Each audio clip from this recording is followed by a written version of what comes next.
Joey Reese and Billy Butcher.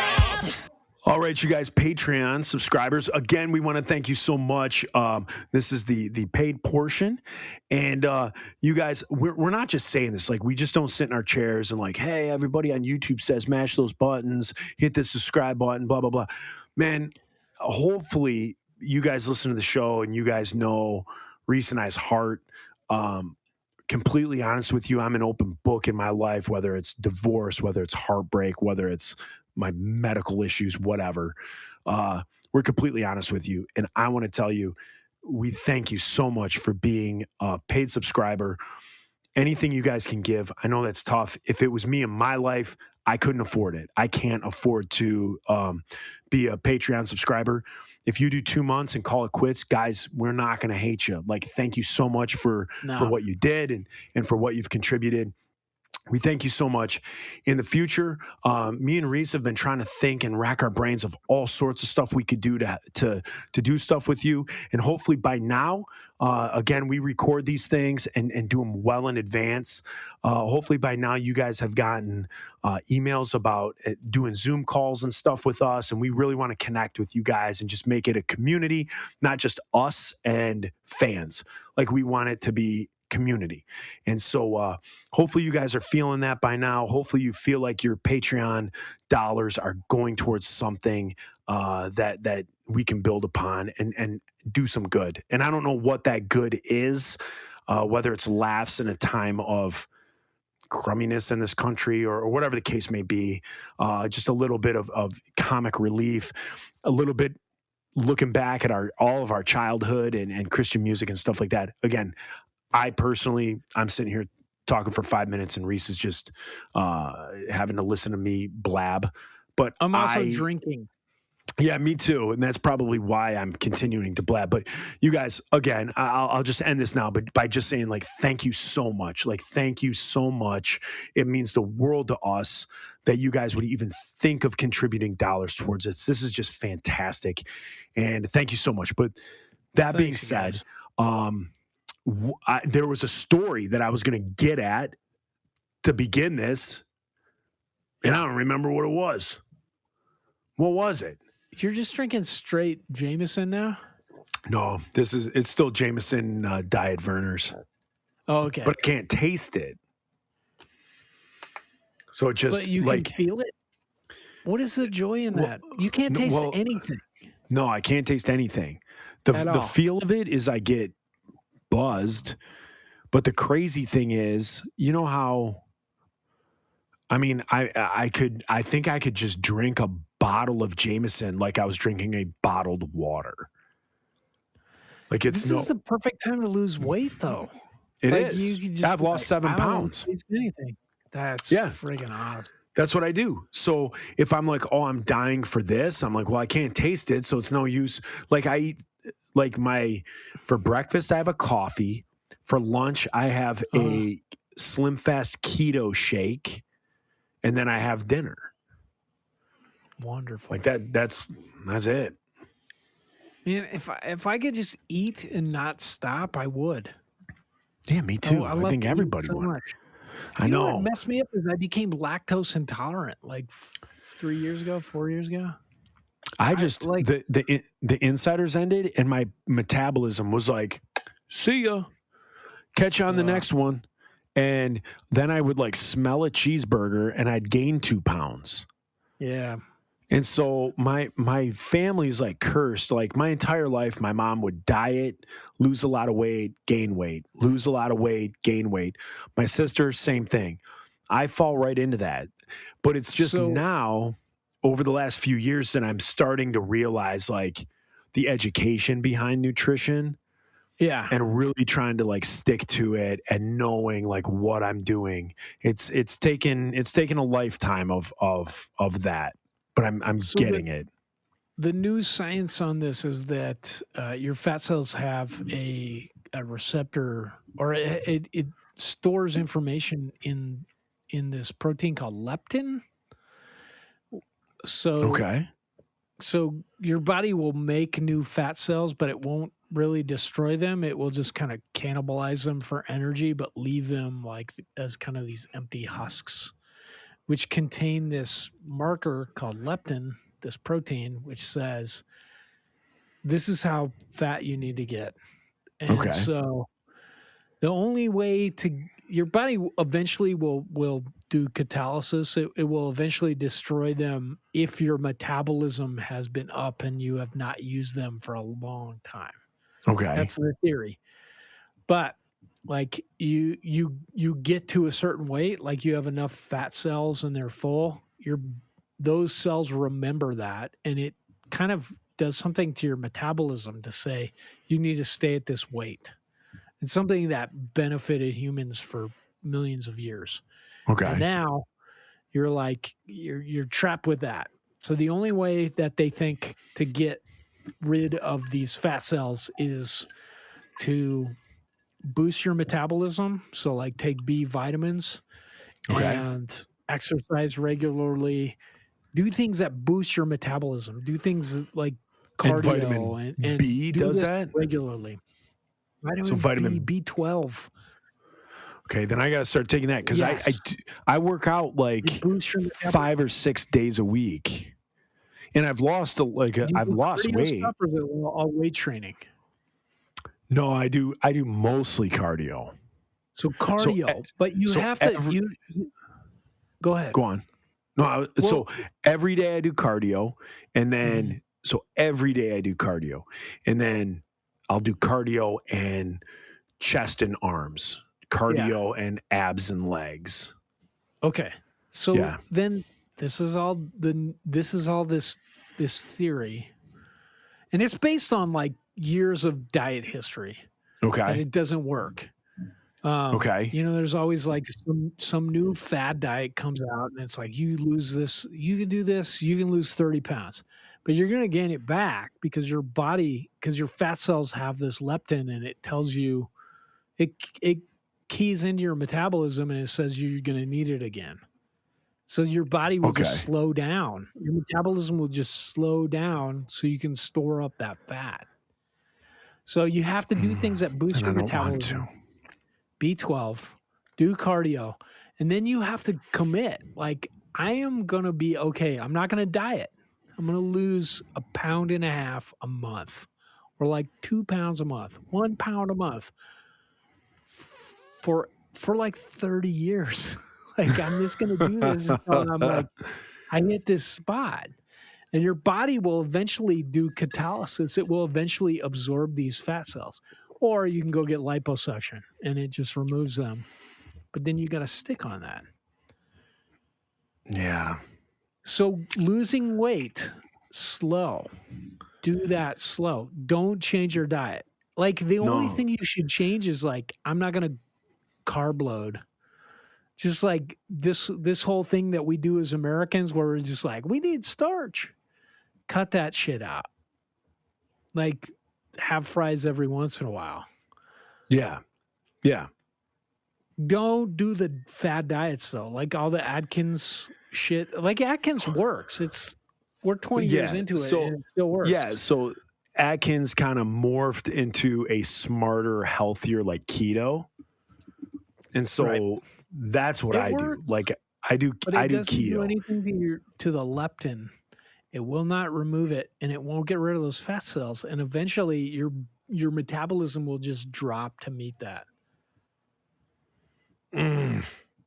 Yeah. That's not fun. No. All right. Well, now that you got me bummed out, let's start talking divorce. We don't have to do this as the thing either. All right. Continue. I'm going to put this down. I don't So know. let's see. So now I'm worried about this. Why? So Joe and I we just talked in the off period about. Oh, I forgot we're recording. We didn't follow. I totally forgot we're recording. Like I thought it was just me and you chit chatting. I'll cut it out. Okay, go I'm on. the editor. So we didn't talk about this. Yeah. So go on. We did not stick to the formula or to our outline for doing the main It's like part of the Pickle and Boot Shop. Today is like having a substitute teacher. We had Except for like the regular. every single time we meet, we have the game plan, we have the school lesson plan, and today we went off the grid. Today we just had Yeah. fun talking about different stuff. So now you guys as Patreon listeners, we're just kind of going off the cuff right now. We appreciate you. We're gonna dig into some stuff. Yes. Reese has already told me some stuff that he wants to ask me. I'm gonna be an open book, and we're gonna get into this. Well, so we We had are this definitely idea off script. of we should talk about topical things. We should Yeah. talk about. We should prove to people that we're still Christians. Right. Is my worry, which I feel like is the worst thing. I don't want to have to prove my Christianity to anyone. I want to Except have for to prove it to people. everyone every day. Ah, Yeah. I hate this. This is one of the things I hate the most about Christianity. Is Why? this like everybody's always checking your papers. Everybody's I don't always care. trying to see if you're like, how much of a Christian is this band still? Here's the thing. Here's the thing, man. And I'm going to be honest with you. And this isn't planned. I know I brought up divorce because you had some questions that you were going to ask Well, me I about my brought it up. divorce. I I know. wanted to ask you about it. I know. But what you just said, here's the thing with me. I grew up Christian kid. I grew up in a Yeah. youth group. I was in the Insiders. We had all these band rules that I was more than happy to follow. I never felt like I was getting shortchanged or anything. Got married. Thought I was going to live happily ever after. Unfortunately, some bad decisions were made, and I went through a divorce. Yeah. And the divorce rocked my world. And it rocked my world so hardcore to the point where my home church is a Salvation Army. And I want people to understand this. The Salvation Army isn't just it's not just like a thrift store. The Salvation Army is a church, and it's a very traditional church. And they love Jesus, and everything in the Bible is talked about. So they don't pick and choose. The Bible is the Bible, and that's it. But then the Salvation Army, their dogma kind of goes above and beyond, where they kind of have these rules where like it's kind of like looked down upon to drink. It's looked down upon to gamble. It's looked down upon for tobacco in your body and things like that. And so when I went through my divorce, it rocked me so hard to my core, and it made it that the only thing, and I don't know if I'm going to start crying or not, because it's very emotional for me. So this is you're in the trust tree, Joe. All right, thank you. But it became where literally, like, this isn't just Christian cliches, guys. I think you've heard us talk. I think you kind of know where we come from, and so I'm being honest with you. It became like my divorce destroyed me. It destroyed me. Okay. Not candy coating things. It destroyed me. And it made it where Christ was the only thing I could hold on to. It was the only thing that was the same yesterday, today, and I knew that it was going to be the same forever. And so it became something where, like, when growing up, it was this ideal. And through the Insiders, like, Christianity was this idea, and it was this ideal that you tried to live up to. And when the rug is pulled out from under you, and all you have, like, this ideal and this, like, this is what I'm going to strive for, becomes what you're hanging on to for dear life. It made me realize that all that, like, dogma, like all the dogma for, like, my church that I go to meant nothing. And it literally, my divorce broke down my relationship with Christ as just that. It's me and Christ, and how I look on Sunday, how I dress on Sunday, if I have a beer or not, if I enjoy a cigar or not, if I put a wager on my Red Wings winning the Stanley Cup or not. None of that has anything to do with me going to heaven or hell. Like everything is inside here. Okay. And that changed me. That changed my outlook on everything. That changed how I joked with people. That changed how I interacted with people. That was a huge thing for me was, yeah. I mean, maybe, I don't know what you're going to ask me. You said you had some questions about divorce, so maybe that'll flesh out maybe what I just said a little bit more, but No. like that was it for me. Like that rocked me that was like it was a moment that like movies are written, books are written about those types of things. And it destroyed me. It destroyed me. Yeah. And it destroyed me to the point where like I got remarried, like life went on and I met someone and 4 years later I got married again. And like there were still issues and there were still problems and there were still things that popped up that reverberated from my first marriage and things like that. And so it made it where the second one that didn't work. And so I'm like this. So for me, like I look at myself as like broken. Like I look at myself as like a broken toy, you know? Yeah. So, you know, this is a horrible joke. This is a horrible joke, you guys. I understand that. I'm prefacing it. This is a horrible, nasty joke. Get ready. But there's a joke that women say that are like, men are like parking spaces. All the good ones are taken and the ones left are like handicapped or whatever. So like I look at myself like that. I'm like in that handicapped or whatever because now I'm divorced twice, but I've been like broken. You know what I mean? Like when you grow up and you're like a college kid and you like meet that person and, oh my gosh, this person is awesome. And we're experiencing life together and we're doing all this stuff. And then you get married and you're experiencing this together. And we bought our first car together. And we bought our first apartment, or renting our first apartment. And then we bought our first house and you're experiencing all this together. Well, then that all goes to shit. And then it's just like, I'm a broken toy. So like moving forward, like any woman that I meet, it's like, oh, you're divorced or, oh, you're divorced twice. Like what's wrong with you?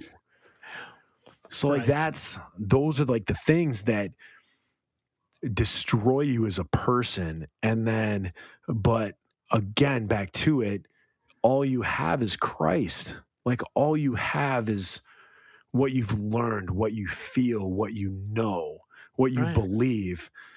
So, yeah. But yeah, hit me with any questions about divorce and I'll be happy to answer. So I ask because I'm curious. Like I've been married 16 years, but I'm also I am at this point in my marriage where I'm just waiting to get a call from a lawyer. Okay. That my wife has picked. Like I'm just waiting for this. I'm going to pick a lawyer. Or fix our marriage. Like one thing seems so much easier than the other. And I think both of us are just kind of like, figure out who's going to do it. Yeah. Sucks. It does suck. But hit me with questions. Talked about, just doing this topical thing. And I was like, well, what about divorce? Because it's all I think about lately. Okay. And I'm going through it. So I've gone through one and I'm currently in the process. I'm my own lawyer in my second. And so, it absolutely sucks and it's gut wrenching, but let's let the listeners know I'm an open book. It is gut wrenching.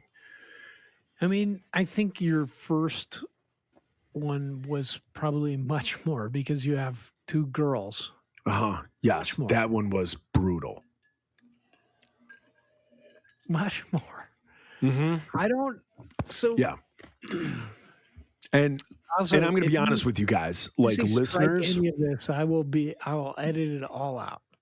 But here's the deal: you don't have to edit out anything from me. because I know what I can and I can't talk about, so I can tell you everything that happened in our first marriage and what was up and what I did wrong and my first wife, like her decisions are her story to tell. It's not my story to tell. I could tell you that our marriage came to an end, but I've talked to my wife Leslie and said, "Hey, do you ever want to be on a podcast and talk about like my Average Jerks podcast, my other cast that I do?" I've asked her, "Hey, do you want to come on and like talk about what went on?" Like, I think people would tune in to hear that. Like, people want to hear the nasty, juicy details about stuff. So that's what I'm experiencing. Like from my spot, Yeah. I feel like there's always this kind of human nature when people get divorced. People want to assign fault to someone. Right. And so for me, I'm just like, it's just human nature. You want to be like, who did it? Who caused it? Yeah. Instead of where I'm at right now, it's just like it's everybody. Like you're both doing shitty things to each other. Yeah. So I'm not gonna say that. But yeah, I mean, so you were married how long? I was married 15 years. Damn it. Yeah. Married 15 years, head over heels in love. Yeah. And the day everything came out was a complete blindside, a complete shock, and just sucked. And so, yeah, it was brutal, man. I mean, it still hurts. Absolutely, it hurts. Absolutely, it hurts. The thing is, like your brain, like the human brain, it wants to protect you. And so there were things probably so my first wife and I were married 15 years. There were things probably like year 10, like 10 through 15 started to change. And there were things that like were not fun. And there were things that we should have addressed through counseling. And there should have been things that we were really honest with each other. Yeah. And like, so now that I've been through this, and unfortunately I've been through it twice, if you think about it, like the most intimate thing you can do with someone is marry somebody, because a one-night stand is a one-night stand and you're banging somebody. That's not a big deal. I have I don't have any, yeah, but I don't have any point of reference on that. Yeah, unfortunately. Yeah. So, so the problem is, but not the problem, but so the most intimate thing you can do with somebody is marry them, right? You're accepting somebody, their pluses, their faults, their sickness, their health, like all that stuff you go through, poorness, wealth. You're probably going to make copies of yourself into that person. Yeah. And so like that, so what's weird is like when we get to these points, like where I look back and I'm like, well, at the 10-year mark, things weren't going right, but you don't address them. And I don't know why. Like almost 44-year-old Joe, like I've learned. So if something was going on, like I would address it. In my second marriage, when I started seeing things go wrong, I addressed it. Yeah. From what I learned from my first marriage and how that went. So I addressed it. Unfortunately, it wasn't accepted and it wasn't, we didn't work through it. So there has to be like two willing people to say, okay, yes, I agree with what you're seeing, or, and then you work through it. So with my first marriage at like the 10-year mark, things weren't going well. And so we just kind of like continued like, this is marriage. Like everyone complains about this. And like you realize this about, and all the cliches and all the jokes that comedians make about after you've been married so many years and, you become indifferent with the person. Well, that's not what I felt inside. Like inside, like every day I wanted to like reignite that spark. Every Yeah. day I wanted to feel like I did on that ride back from Chicago with her laying in my lap. I wanted to experience that every day. And that's not reality, and that's not life. And so things didn't go that way. And so now married twice, divorced twice. And you had this whole thing of me rambling, you had brought up about like, do I still think about Leslie or something to that effect? Like I do. But the thing is, I like think about the good. And so I could sit here all night and be like, oh my gosh, I wish I was, I wish we were still together. I wish this, I wish that. But so I was saying how your brain protects you. So your brain basically wants you to be happy all the time. Like your brain doesn't want to be depressed. Your brain doesn't want to think of the bad stuff. So I can sit here and off the top of my head, I like think of all the good times. And I think like, man, why aren't we married? But then if I really get into my thoughts and I really think about it, like at the 10-year mark, like I knew things weren't good, Yeah. and we tried things that didn't work. And, we tried to do this, we tried to do that, we tried to do counseling, and like things just weren't working. Counseling, read some books. Yeah. And like things weren't working. And then things just completely shifted in a different direction, and the marriage ended. So when I force myself to think about those things, like I'm like, yeah, I'm glad that that's over. Yeah. But Leslie was like my first love, and and so like that still hurts when I think of like the good stuff, like that still hurts. But then reality sets in, and then you kind of think of all the other stuff, and you're like, yeah, you know what, maybe, like you let sin creep in, and sin destroys stuff, man. And so like when you let sin creep in and you do things, it kills it. So you can have like the most beautiful fruit. You can have the most beautiful tree with the most beautiful fruit. And then if you, put a little poison in that tree, and I don't know what that poison would be in this analogy, but if you poison that tree just a little bit, and suddenly fruit by fruit starts to rot away, like you can't come back from that. And so that's what we did in our relationship is we let sin creep in here, and we let sin creep in there, and we didn't stay the course. And so unfortunately it came to an end. So that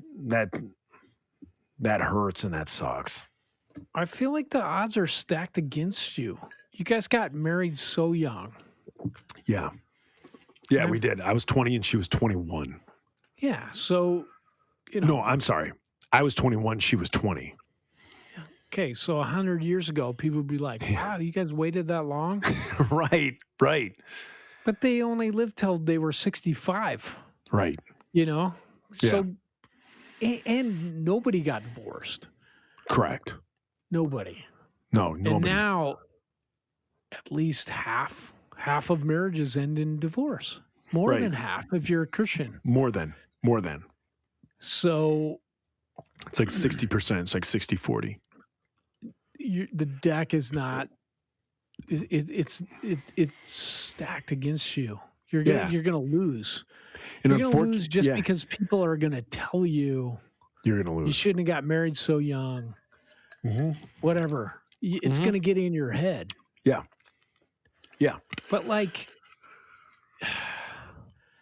yeah. I mean, so I feel like anybody in any marriage has that. Like for me, I think the thing that is haunting me the most is my folks got divorced when I was 6, and I was acutely aware of it. Just, where's Dad? Like, why is life like this now? Yeah, it automatically like changed and was horrible and horribly like. In my life, I always felt like I was always missing one parent. So for me to think about like sabotaging or like not sabotaging, but just like consciously calling an end to something that hurt me so much as a kid. For me, thinking about divorce or yeah, just putting that on the table, it's such a horrible thing to think about for my kids or me as an adult who suffered through just this pain of missing my father so much or Yeah. missing my mom when I was with my dad. Yeah. It's hard. It is hard. And I mean, one of the things that like I experienced through our divorce, I mean, unfortunately we had a fourth grader and we had a second grader at the time. And I mean, the thing is like what you experienced and like what you're talking about is kind of like, you know, the 80s. And like in the 80s, that counseling and that when marriages were just falling apart and that became like acceptable in the 80s to get divorced. Yeah. It's like there wasn't the track record and there wasn't the counseling. And I'm not, ladies and gentlemen, and Reese, I'm not sitting here saying like marriages are disposable, and that like your kids are going to be okay. Like I don't know what your kids are going to be if you're going through it, but all I know is like our kids, like now compared to when we were kids and like when our parents went through divorces, it's different. Like the schools know how to handle it. The teachers know how to handle it. The support staff and the support systems know how to handle it. On top of that, like all of our kids like have friends whose parents are divorced. And so they've talked about it with their friends. Like, I mean, you figure all of our friends, 50% of their friends or our kids, 50% of their friends are like, oh, I was at my dad's this weekend. I was at my mom's this weekend. Oh, I'm at my dad's this week. I'm at my mom's this week. And it's almost like we think of it as adults as this like horrible, traumatic thing where like as our kids, I mean, dare I say, like they don't think of it that way. Like it's almost in 2021, it's almost normal for them to be like, I was at my dad's this week. I was at my mom's this week because they have so many friends that are like that. And so they just kind of like, they just kind of get into it. And like I said, there's the support staff and everything. I'm not saying it's this like wonderful picture. And I'm not saying that like, dear Lord, like I know it probably rips out the guts of certain kids. But like my kids, like between their support staff at church, their peers, parents. And again, this is where I can get emotional because my church, like my church like stepped up and like helped through all of this. And so where I was like broken and I didn't know what to do. So I'm like broken. I'm like stressed out. I'm like addicted to Xanax. I'm just going through, you know, a horrible time. Like I have people in my church like stepping up and like taking my kids, like making sure that they hit youth group, making sure that they do the things that they're supposed to do, making sure that they feel loved. And so like I had a church community that was able to do that. And then once I got back on my feet and once I, you know, worked through my brokenness, like one, you know, just like anything, almost like a sickness, like there's a time for it. And it's like, once you go through that time and you just wake up one day and you're like, you know what, I don't feel so sick. Like, I don't feel so hurt today. And you can kind of get on. Like during that interim, like my church was there for me. And like people who, I mean, like I'll say their names, like people like Bill Roberts, people like Kelly Kumpla, Derek Kumpla, they were like there for me. And like without them, you know, it was brutal. But I mean, so like those are those things that people around you and that support and all that stuff is and you can apply that to anything. And so like anything that you go through in life, like if you have that support system, like church isn't a building to me. And this is where I say like, this is like my whole thing that I've been, kind of saying from the beginning is that, well, what have I been saying from the beginning? A lot of things, Joe. Yeah, I have. But it's like, you go through this, you're not alone is basically, I guess, what I'm saying. And so you realize that it's between Christ and you, and you realize that all the other crap around you is just that, it's crap. And like, I can't have a beer as crap, and I can't listen to Motley Crue as crap, and I can't, like, if you like a Slayer song, go ahead and listen to a Slayer song. Like, who cares? Like, listen to it. It comes down to like Slayer's a very good band. It comes down to like you and Christ. And so all this other stuff, like a church is a building, and then like the people within that church. On our album, The Sinner Songbook, the song that you wrote a verse for, The Sinner Songbook, it's basically like that. The concept of that album, the concept of that song is what would happen if in our churches, we went to church and we didn't put on the masks like, hey, I'm a perfect Christian. I read my Bible 7 days this week. What if we went to church and we're like, I'm busted. Like, I just went through a divorce.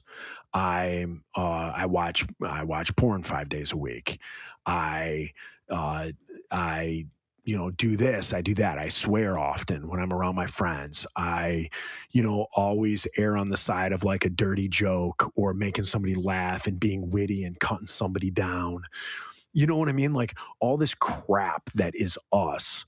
If we went to church and you knew that the person sitting next to you, like when it's like, hey, turn to your neighbor and tell them, welcome to church. Like if that was just all on their sleeve, all of that was written on their sleeve, and you just knew the person sitting next to you was as broken as you were. Like think of how amazing church would be. Like think of how amazing worship would be. Just worshiping, in the 5-arm video and talking to Leonore, like the church that you guys kind of came from, Scum of the Earth. Like what an amazing like title for the name of a church. Like if you just looked at the people around you and were like, we're all just such misfit toys. We're all broken, but we're here worshiping a God that takes us as broken and still accepts us and still says, you know what? The kingdom is yours. Here's the keys. And, that's what I think is amazing. So I don't know if that answered your question. That was really good, man. Just edit that out loud. I'm just joking. Shit. So Patreon subscribers, this is what you get. This is what you get. Like I don't care. I don't care about me. I don't care about how I sound. I don't care if you guys are journalists and tomorrow you're writing an article that talks about me and my life. I don't care. I don't care if you get a hold of me and want to talk more questions with me about it. Like this is what you get with me. I'm just kind of an open book to a fault. Yeah. I feel like none of what I wanted to ask you I did, or the questions I had were answered. But like, I feel like I am.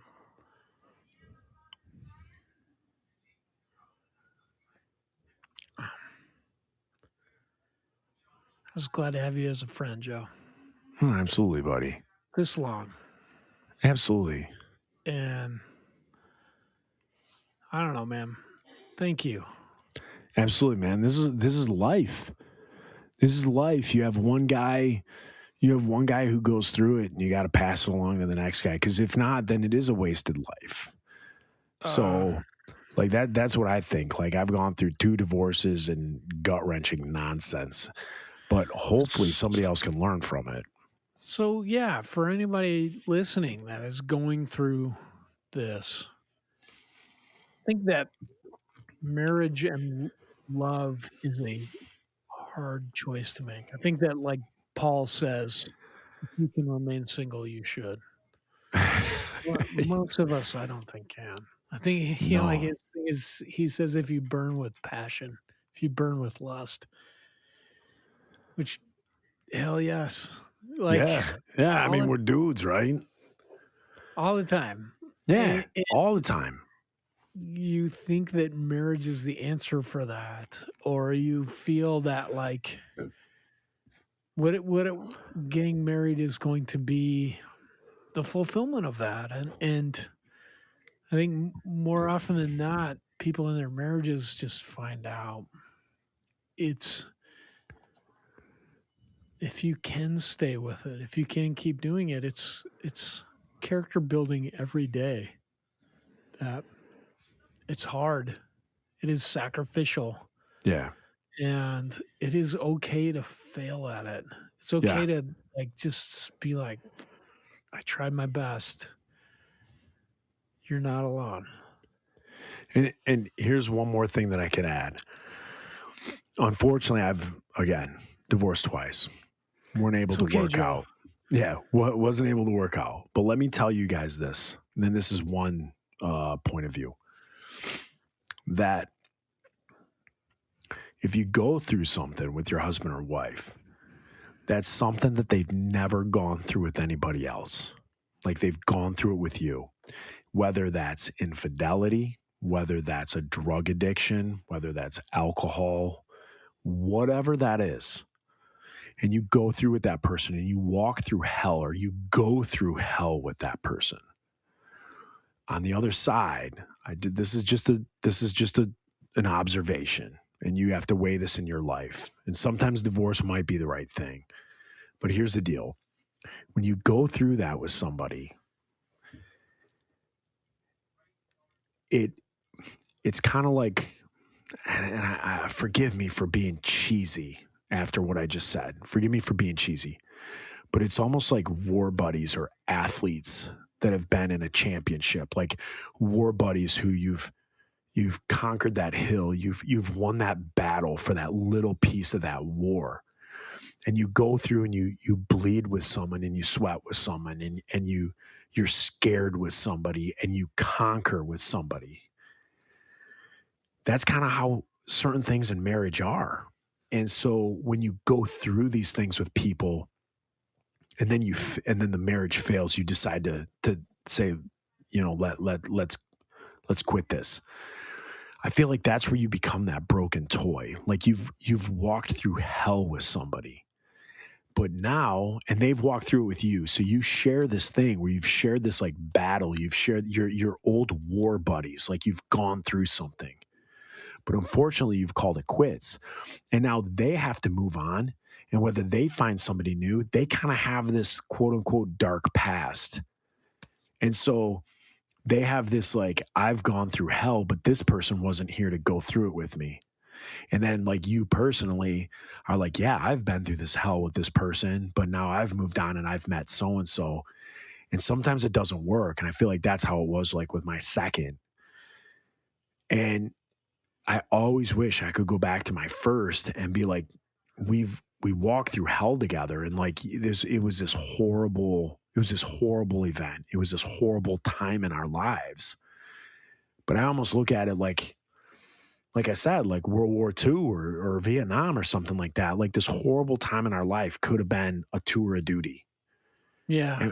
And at the end of it, we could have still been together and looked back and said, wow, we went through some crap. We went through some absolute crap. And there were times where I wanted to quit and you picked me up. And there were times where you wanted to quit and I picked you up. And there were just times where we just ignored each other. But we walked through hell together and we have that experience together. And that should be a building block for the future. Unfortunately for me, it wasn't. But if you're listening to this and you're going through it, it could be for you. So just know that. Thanks, dude. So anyway, any poop stories happen this week? Any poop stories happen this week? You guys, hopefully you're not going to get this every week. I'm like crying. I'm like, all this is nonsense. This is what you guys are paying for, I guess. You get You this. paid So I'm to sorry. make Joe cry. Yeah, Good yeah. job, you you assholes. paid to hear me cry. So 6'5", 247 pounds, and I'm crying. So you got it. You got it. You paid for it. We told 6'5". you. Yeah. 6'5", 247. Ding What ding. I want to tell you that my favorite thing about being 6'0" is telling people I'm 5'12". I know. I love it. The first time you ever said that to me, I was like, you're like, oh yeah, Dennis is like 6'12", and I was like, Reese, that means he's 7 feet tall. And then I'm like, oh, I just completely missed the joke. Yeah, I was Man, it is like my impishness where I'm just like, oh, because people will, every once in a while, somebody will be like, most people are just like, that's funny. yeah, But some people will be like, that's not real.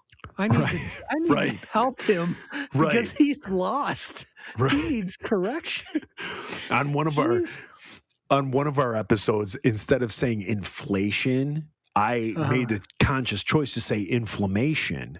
And a few people picked that up online and were like making jokes about it. And I'm like, yes, they got it. Thank you. So inflammation of the US dollar from 1930. Yeah. Thanks you guys for Patreoning us. It's good. And thanks for all your messages you send us on the Patreon.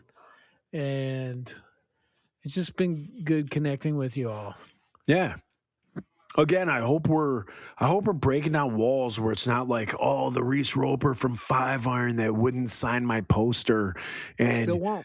Yeah, and Yerky from Insiders, that band just sucked and opened for 5 Iron. So hopefully you guys realize, and again, Patreon people, hopefully by now you've joined us. By the time this is airing, hopefully you've already joined us in like a Zoom call meeting. Hopefully you've sent us a text or an email or something. Again, we just want to make community. Like just getting through just getting through life, it takes community. And that's what we want. We wanted to be able to start a podcast where we could talk community and we could come together as people. So it's not us and fans. It's us. That's the truth. Yeah. That is the truth. Even though Reese is not going to sign your shirt if you saw him tomorrow. He would not do it. I will sign it. I'm just going to write Justin Bieber. Right. He's not going to sign his name. I will. I'll sign your boobs. He's the best Christian artist there is. I'll sign your boobs. I'll sign your butt cheeks. I'll sign your shirts. I'll sign your leggings. Let's make that another topic. Times you've signed people's boobs. Yeah. Let's say people's, because it could be men or women. Could be dudes. Or I think I've actually signed as men or women. Yeah, I think I've signed more dudes' thighs than females, but yeah. It's neither here nor there. All right. All right, you guys.